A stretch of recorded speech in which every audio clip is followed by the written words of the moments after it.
Hi అండి, good morning. Welcome to e-money@9 వాల్గోస్. ఈరోజు topic వచ్చేసి హిందీ ఔర్ తెలుగులో భిన్నార్థి శబ్దం. భిన్నార్థి అంటే ఒక వర్డ్కి వేరే వేరే మీనింగ్స్ అన్నమాట. హిందీలో వేరే మీనింగ్, తెలుగులో వేరే మీనింగ్లో వస్తుంది. చూడండి, హిందీ తెలుగు రాశాను.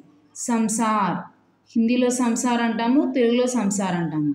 కానీ హిందీలోకి వచ్చేసరికి వరల్డ్ అంటే ప్రపంచం, తెలుగులోకి వచ్చేసరికి ఫ్యామిలీ. సంసార్ అంటే కుటుంబం, సంసారము అంటాం.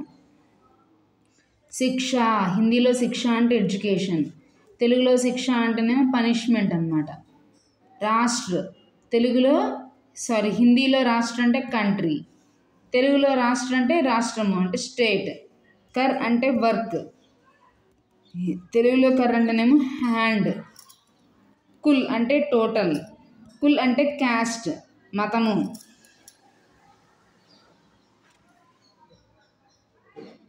అంటే కులము, తెలుగులో కులము అంటాము. పావ్ అంటే లెగ్, అదే తెలుగులో పావ్ అంటే స్నేక్. వర్ష అంటే ఇయర్స్, అదే హిందీలో తెలుగులో వర్ష అంటే వర్షము, రెయిన్. చూసారు కదండి, వేరే వేరేగా ఉన్న వర్డ్స్ అన్నీ ఒకేలాగా ఉన్నా కానీ మీనింగ్స్ అన్నీ వేరే డిఫరెంట్గా ఉన్నాయన్నమాట. ఇంకోసారి చూడండి, హిందీలో సంసార్ అంటే వరల్డ్, తెలుగులో సంసార్ అంటే ఫ్యామిలీ. హిందీలో శిక్ష అంటే ఎడ్యుకేషన్, తెలుగు వచ్చేసరికి పనిష్మెంట్. అదే రాష్ట్ర అంటే కంట్రీ, తెలుగులో స్టేట్. కర్ అంటే వర్క్, అదే హిందీలో కర్ అంటే వర్క్, తెలుగులో వర్క్ అంటే హ్యాండ్.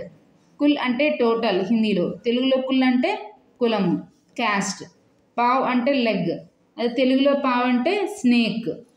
నెక్స్ట్ వర్ష్, హిందీలో వర్ష్ అంటే ఇయర్స్, తెలుగులో వర్ష్ అంటేనేమో రెయిన్. చూసారు కదండి, ఒకే వర్డ్ వేరే వేరే మీనింగ్స్, వేరే వేరే అర్థాలు వస్తుందన్నమాట. వీటిని భిన్నార్థి శబ్ద అంటాం. తెలుగు और हिंदी में भिन्नार्थ शब्द. ఓకేనండి, ఇది కనుక మీకు అర్థమైంది అనుకుంటున్నాను.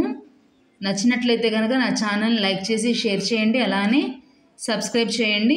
మీకు ఏమైనా డౌట్స్ ఉంటే కనుక కామెంట్ బాక్స్లో కామెంట్ చేయండి. Thank you.